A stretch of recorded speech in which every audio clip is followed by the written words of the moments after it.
Okay, welcome to the Ultra High Net Worth Clients Podcast. I'm your host, Chris Broadhead.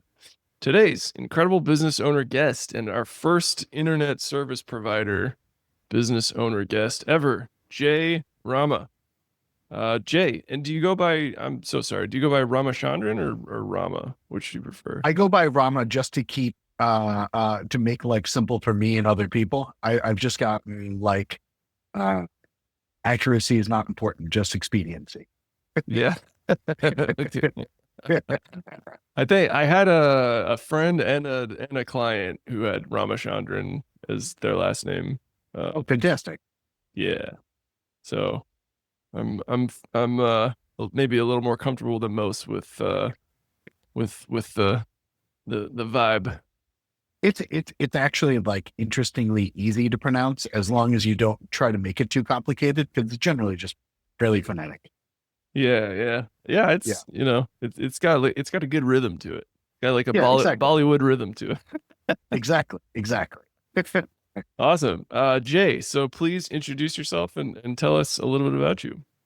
Sure. So I am the co-founder of Wire3. Wire3 is a fiber optic internet service provider that is building fiber optic networks in Central Florida as well as along the Atlantic coast of Florida. So we were founded about 3.5 years ago. It was me, Jason Schreider, who's our president, and Jeff Morse, our CFO. And then Hmm? shortly thereafter, probably, I think we were formed in September. By November, our COO, Tim LaBelle, was on board as well. Okay. Wow. So, we've had a lot of internet startups on the show. Mhm. I've certainly met a lot of folks with internet startups. I don't think I've ever met someone whose startup was the internet. Can you explain the appeal, the idea, the why this was the move? Sure. So this is the trend that's happening virtually everywhere across the country.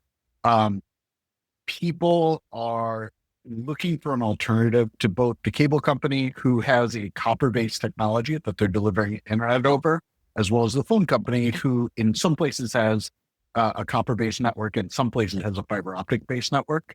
If I'm going to tell the truth, and I'm okay doing it, um, one of the big complaints our customers had and why they're switching to us is they're not happy with the customer service at those big companies. Mm, So mhm, while mhm. fiber optic internet gets the attention of customers so that they walk into the door, the reason why they become our customers, recommend us to their friends and family, and stay our customers is because of the customer service. So Yes.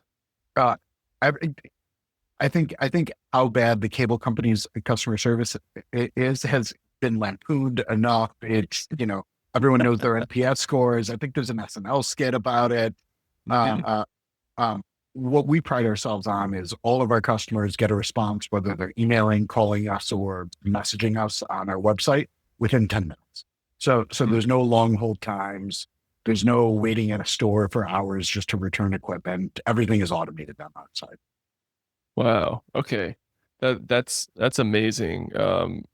It, I think personally, I've quit uh multiple internet service providers just Mhm. because they were so awful to work with, and I'm in Barcelona, Spain right now. That's where I Oh, live cool. with my wife. We moved here about a year and a half ago, and no different over here. Like No. it might be worse. Like our bank for no reason froze our Spanish bank account, froze the funds, and then the internet couldn't get paid because it was pulling money directly out of the bank account. So they turned our internet off, and it's like, well, I work from home, so that's a problem. And we went in there every day for a week, and we're like, "Can you please turn the internet back on? The bank account's back on. Like, I'll give you cash. Please Yeah. just turn my internet back on." And they're No, like, no. "Oh yeah, yeah, yeah. I put a work order in. It'll be on in 2 hours. 24 hours later, back in. Hey, it's still not on." Turned out none of those people had put in any work orders and were just like phantom typing on their keyboard, and I'm just like, "Wow." Oh, that's upsetting. Here's, I Yeah, it I was. feel for you. I feel for you. Yeah, yeah. So, Yeah, I mean, talk about a baseline differentiator. You're like, hey, we have good customer service. We care about our customers. Like, Mhm. use us, and we're super fast because we're fiber. Yeah, and I would also add that's the of it. I think that the usability of those ultra fast speeds is coming to fruition here this year, next year, and the year after. Um, but our slowest speed that we offer is 1 gig per second, both download speed and upload speed. Wow. Traditional cable companies, that's their highest speed, and so we go up Yeah. from there to 2.5 gigs and 10 gigs. Yeah. Wow. Okay, so it seems like the traditional ISPs, they don't care about customers because they think you don't have any other choice, right? Correct. Correct. They and I think the government kind of agrees with them because they're like, you're gonna build that, we'll make sure that you have no competition. How are you able to compete with these multi-billion dollar potentially corrupt Uh, multi I wouldn't entities? say I wouldn't say incredibly corrupt, but I would say that they've gotten so big and they have millions of customers that every individual customer seems less important, right? And Mhm. so I would say Florida is extremely easy to do business in. So we're building our network. If you can imagine what we're doing, we have large directional boring equipment that drills underground and places the fiber underground. Cool. Wow. Uh, and working with the cities and counties and the state in Florida has been extremely forthright and easy. Can't commend them more, to be quite honest. Um, I think the way we compete is just being open and honest with people, talking about how our service works. If there is an issue, being open and honest about what your time frame to expect is. You know, if we're building our network on the ground, things like, I don't know, landscapers cutting a fiber line happens, right? Mm. And so I can't claim that we have 100% uptime because events like that do have. Um, I think more importantly is when I tell people, and I don't want to badmouth any of these individual companies, right? When I tell people in a new area that we're building, their their first response isn't "tell me more about Wire 3." Their first response is usually "oh, thank God," and then a groan. so Yeah. so we're solving a real core problem, and in a funny sort of way, all the money we invest in technology, in construction, and whatnot is the sizzle. The steak is customer service. The steak is how you treat people, Hmm. which is really similar to the wealth management industry. So before this, I was a CEO of a wealth management. Um, really similar, right? The investments of the sizzle, how you treat customers is. Yeah, yeah, yeah. Wow. You're the perfect guest because we Yeah. interview financial advisors and business founders. Yeah. So just I don't know if you need my background, but I'll give it real quick. So Please. I started my career in telecom working in an operations role. After that, I went to business school and became a telecom investment banker for about 8 years. I was then given the opportunity to go run a wealth management firm based in Rochester, New York, called Britain Securities. We grew that firm from it's a broker dealer RIA. It had about $700 million in assets when I got there. When I left, it had just under $3 billion in assets. Um, so understand that space, but not ultra high net. We were, if you Hmm. know, you're thinking about RIAs and broker dealers that catered to people with more than $10 million. We catered to blue collar professionals who had been good savers, but not necessarily business owners and people that have large liquidity events. So different Hmm. segment of the market. Hmm. Got it. Got it. That's an impressive growth story you got there. That's Yeah, awesome. it was a good experience. Those guys are still around. Awesome company. I try to I try to promote everywhere I've worked in the past. They've all been great. Yeah. Awesome. Awesome. Um, so did this idea come to you while you were a telecom broker? How did Sure. this grand plan materialize? Uh, so I was living in New York. This would have been late 2020, early 2021. And I was doing what I was doing at the time to not pull my hair out during COVID, which was once or twice a week, I'd have like online drinks over Zoom with a friend. Um, I was starting to think about what I wanted to do next. I kind of put the flag mission accomplished at Britain Securities. We had grown beyond my wildest dreams, and I was looking for kind of the next challenge. Mhm. Um, and my friend, who was someone I worked with as a telecom investment banker, said, "You know what you should do? You should go start a fiber to the home company." And I said, "I'm not sure that's a good idea." His name is Tim. I said, "Tim, I'm not sure that's a good idea. That might be a good way to destroy value." And he goes, "No, no, no. The world has changed since you left telecom. This is a great business model. Plus, you have experience financing companies. You have experience in operations, and you have experience with retail sales and wealth management. That's like the perfect combination." Literally, Wow. that I am not an operational genius at running a telecom firm. So that's why I have co-founders. Jason Triber, who's our president, genius at starting in telecom firms, not his first rodeo. And the financing is really been the drive behind what we're doing, along with just the focus on unit economics. Mhm. Okay. Wow. That's awesome. So they uh they kind of put together this potential path, and you're like, oh wow, that sounds like Yeah. a home run. Yep. That's awesome. Was the improved customer service, was that part of it, or did that sort of become discovered later? That was from day one. We Okay. knew that was a differentiator. We Liz, who runs customer service for us, from day one, she was our first employee in that department. She's grown with the company and taken on a leadership role. Her focus was on day one, even when we had no customers. She Liz predates customers at Wire3. She was here months before we had customers. So from day one, we said, "Hey, we want to be dedicated to customer service." That doesn't just mean the person on the phone, but it also means um, the installer that comes to your door is an employee of Wire3 that cares about our brand and cares about the customer experience. Most of our salespeople, especially at the beginning, were employees of Wire3, cared about your experience, asked when you became a customer. Um, we talk on staff meetings with the whole company about the experience the customer is going. It's been a very customer centric company from day one. Hmm. Awesome. Awesome. So what, this is such like it's such a paradigm shift. Like I think of the internet as just like a intangible thing. I'm just like, oh, I don't know, you just get it from Bright House or Cox or Mhm. wherever. Like that's such, you're supplying the electricity for the factory. Like what Mhm.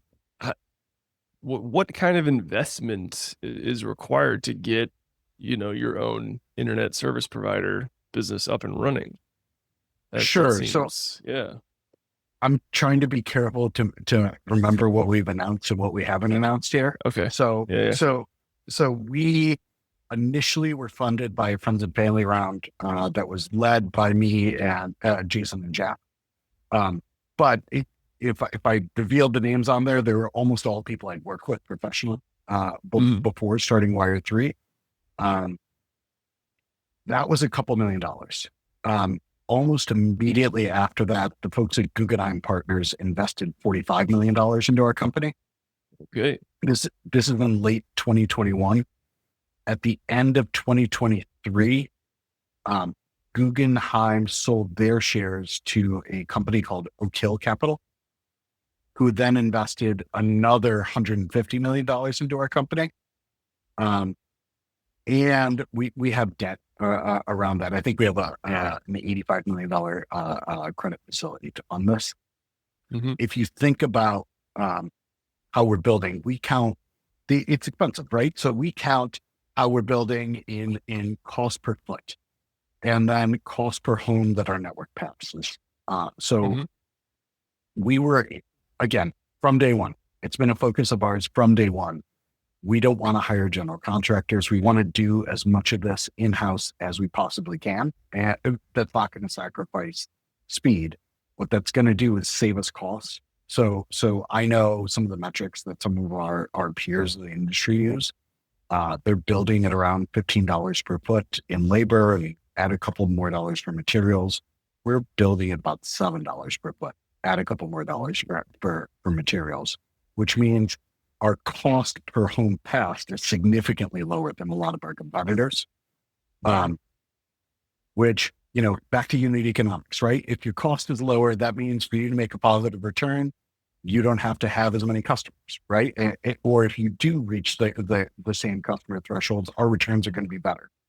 It also allows us to cost effectively build to areas that some of our competitors can't build to. So if we're going to slightly less densely populated areas, we can build that area. Other people who have a higher cost structure can't build at those areas. Mm. Okay, awesome. And are there many competitors, many other fiber ISP providers coming up? Yes, there are a ton of them. So Mhm. just in Florida, there are at least 8 people building fiber to the home. That's just in Florida. Oak Hill Capital Management, Oak Hill Capital Partners, who's our investor, has invested in 8 different fiber to the home companies across. Wow. And Okay. that's just one private equity. That's how you diversify right there. Bet on all the horses. Exactly. And so it's happening literally. If your house in America right now does not have fiber optic internet going to it, either you live in an extremely rural area, at which point it'll eventually get built, but it'll probably take some government subsidies to get there, or someone is already planning on building fiber to the home to your house, whether it's the telephone company or someone independent like Wire3. Mm-hmm. Got it. So how do you find clients and how do you convince them that you're the better option with the better customer service? That's a great question. So I would love to tell you that 90% of our customers are through our e-commerce channel and that you just put up the shingle and say Wire3 is available. People run into the office saying, yeah, sign me up.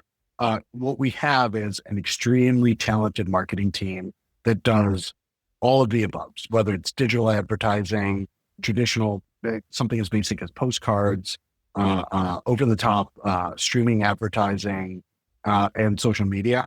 But we also have a small army of door-to-door salesmen and inside salesmen that come and just, I think of it as spreading the gospel, right? Just going door to door. If you can go to someone's house and explain the value proposition, your success rate is going to be really high. You don't allow other people to dictate what the message is. You're dictating what the message is about your company. Mm-hmm. Awesome. Awesome. So to expand on that, so we've grown pretty quickly. So we didn't have a shovel in the ground until January of 2022. So in the past 3 years and change, we've built around 8 million feet of network in Central Florida. Well, a large majority of that happening in the last 6 to 9 months as we continue to scale up. We've added tens of thousands of customers to our network. So again, everything's unit economics. How do I add customers efficiently? How do I install customers efficiently? Not to talk too much about the dollars and cents of it. It's how do I do those things while maintaining the quality of our customer experience? mm-hmm. Yeah, absolutely. So, is the technology for installing the fiber, is that pretty dialed in and kind of a commodity at this point, or is that something that's sort of exponentially getting easier, better, faster, cheaper? It's getting easier, better, and faster. The cheaper part is debatable. So the reason I say that is wireless routers. 20 years ago, you could get a Linksys router for about $100 and it would kind of work and you'd be happy with it. Yeah. You'd be happy for what you got, essentially. Today, the quality of those devices has gone up, but the cost has also gone up, right? So we we deploy Amazon Euro wireless routers at our customer sites. You can go look at the pricing online. Depending on what you're getting, it's anywhere from $300 to $600 per unit. And on a lot of our customer homes, we deploy multiple units. Oh, wow. So that cost has gone up as the quality of those devices has gone up. Mhm. Using that example from 20 years ago, um, if the Wi-Fi didn't work in your bedroom, you just moved closer to the router so it would work. Today, I think people just expect it to work everywhere. Uh, and Yeah. and ultimately, from a customer standpoint, I think of it as we're selling the internet. They think of it as we're selling Wi-Fi. Yeah. Yeah. Yeah, That's a good distinction. Um, yeah. awesome. Awesome. Um, all right. Well, we're coming towards the end of our time together. I want to respect your time. This is awesome, man. I'm like just fascinated with this business model. Like what a brave industry to fight into. It is. I'm It's impressed. fun. It's Yeah. been a lot of fun, and I didn't even get to talk about our technology stack in there. Similar to Tell me. well, so everything on our back end is automated. So from the instant you go to our website and try to put in an order, it talks directly to our engineering system, directly to our scheduling system. Essentially, the first time a human being touches your order is when the installer shows up at your door to install your service. Uh, as opposed Wow. to some bigger companies that may have legacy technology stacks, there are literally people taking data from one system and coding it into another system, or scheduling that Jim is going to show up at your house. None of that involves any people on our side. Wow. Wow. Okay. So that's where like a lot of innovation and quick Definitely. turnaround. That's a huge differentiator. Yep. Um And and so we're using technologies like Zapier, which stitch together oh, I use Zapier. platforms. Yeah. Yeah, we use it to stitch together all our Open API and Web API products that don't necessarily talk to each other, but they all talk to Zapier. Yeah, yeah. Yeah, that's like the duct tape of the internet. That's Love right. That's right. love Zapier. Awesome. Well, this has been really insightful and exciting. And I'm excited that you're in Central Florida near my alma mater, like delivering exceptional speeds with actual good customer service. That didn't seem those two things were possible. So that's really exciting. My final question for you is an open-ended question. You can take it in any direction that you like. You Okay. can even answer it multiple ways if you'd like. The question is, Okay. what are you working towards? Ooh, I am, and organizationally, we are very goal oriented. So I think for us, we just passed a couple benchmarks. I said 8 billion feet, but the real benchmark is we passed 100,000 homes last month. Nice. Uh, Congrats. thanks. But that means we need to set a new goal, right? So at the end of last year, we had 80,000 homes passed on our network. Um, by the end of this year, we want to have 180,000 homes. So essentially Mm, a little more than doubling in the course of the year. Um, mhm, we think that's completely achievable in the short term. And then we need to be, I talked about our customer account. We need to be the dominant player in all of that. I don't think anyone, not us, not the cable company, and not the phone company, is going to have the sort of monopoly over services that the cable companies have enjoyed for essentially the last 25 years. Uh, mhm. but we need to be a real scale player, meaning, get our fair share. If we're competing against the phone company and the cable company, our fair share is about a third of the customers. And so we need to achieve those metrics. And then finally, we're building in a lot of areas. That doesn't mean we've built the entire area. So we're building in Ocala, for example. That's one of the cities we're building in right now. That doesn't mean we've covered the entire area. So we need to finish some of these projects so we have ubiquitous service throughout some areas. Mm-hmm. And then, I'm going to be honest, like everyone, when you talk to business owners and founders, they talk about money as the goal. Money's not the goal. The money, if you do all the right things, the money will just come. The thing I'm proudest of, and I think our team is proudest of, is the advancement that the members of our team have gone through as a part of this company. And I'm not talking necessarily about senior management. I'm talking about people like Liz, who I mentioned, um, who started as the first employee in the department and now runs that department. That's not a Mm-hmm. singular story. That's happened all over our organization. Um, so, and she's become ubiquitous. I think half our customers just assume that no matter when they call, that Liz is the person that's going to answer, even though she's not really answering the phone all that much anymore. So seeing that growth in people, that's really when I wake up in the morning, that's the thing I'm going to be proud of. If I wrote a book about the experience, that would be 2/3 of the book, not necessarily financial metrics and all the things that my investors care about. I care about too, but that's not the goal. The goal is growth, right? Mm-hmm. In a sort of, I don't want to make it a Zen-like thing, but it's a Zen-like growth, right? And, you feel good because people are doing better. That includes our employees. It also includes, quite honestly, our customers. Um, I think in today's day and age, it doesn't matter what industry it is. Most people's biggest frustration with the companies they work with is service and being treated like a human being. Mm-hmm. And if you can solve that equation in just a small part of their life, which is they're not a service provider, you're adding good into the world in a way that can't be replicated.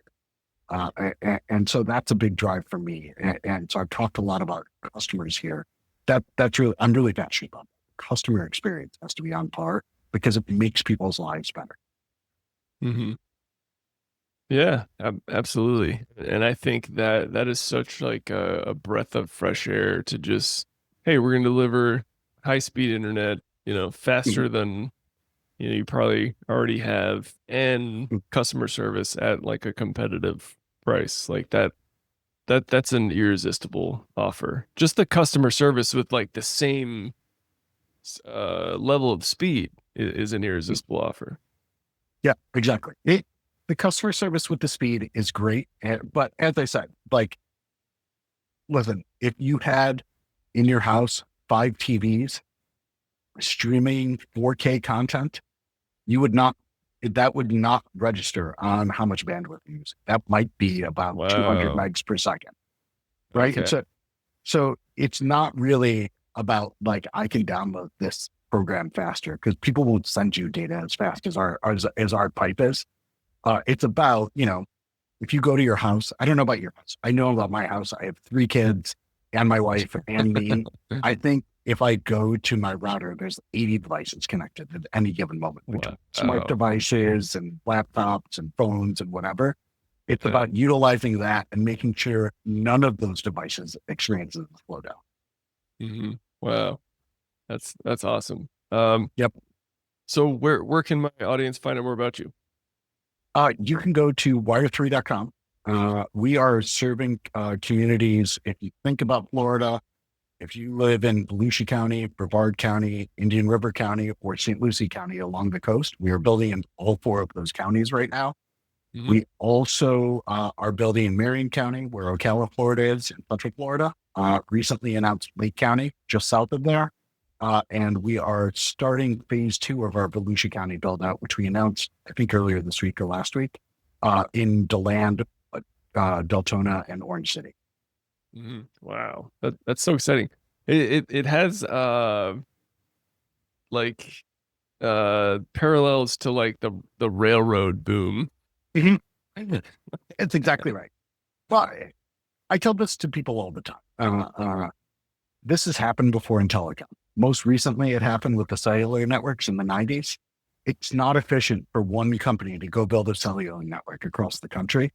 I don't know how old you are, Chris, but I'm I'm probably a little bit 40 old. next week. I'm 45, so just old enough. Okay. Uh, every single town across this country at one point or another had their own cell phone company, even if it was only for 6 months. And they eventually all became Verizon, AT&T, and T-Mobile. Uh, Wow. um, The same thing happened with the cable company. So I spent a lot of time in Rochester, New York, even though I'm running a company here in Florida. At my house, at one point there was Pittsburgh Cable. At another point there was Eastern Rochester Cable, then Greater Rochester Cable, and then it turned into Time Warner Cable. And so the Wow. service didn't change, but 5 different logos as that industry consolidated. Yeah. None of the employees even changed desks, but different logos, right? uh, uh, Uh, uh, Awesome. I anticipate, maybe not in the next 2 years, but definitely in the next 10 years, you're going to see that same consolidation. People will finish building their networks, and then investors are going to look for efficiencies and growing. And that's why we've had a focus on our back office IT systems, our people. Can we have systems so that we are the ones consolidating some of these companies instead of being consolidated? Mm-hmm. Awesome. We'll be excited to continue watching this journey. Thank you so much for coming on, Jam. I'm honored that you shared your time with First us. podcast. First Yeah. podcast, right? First of many. Yeah, Yeah. first of many. So awesome. All right. Well, to all our listeners out there, thank you so much for tuning in. Keep on growing out there, everybody. See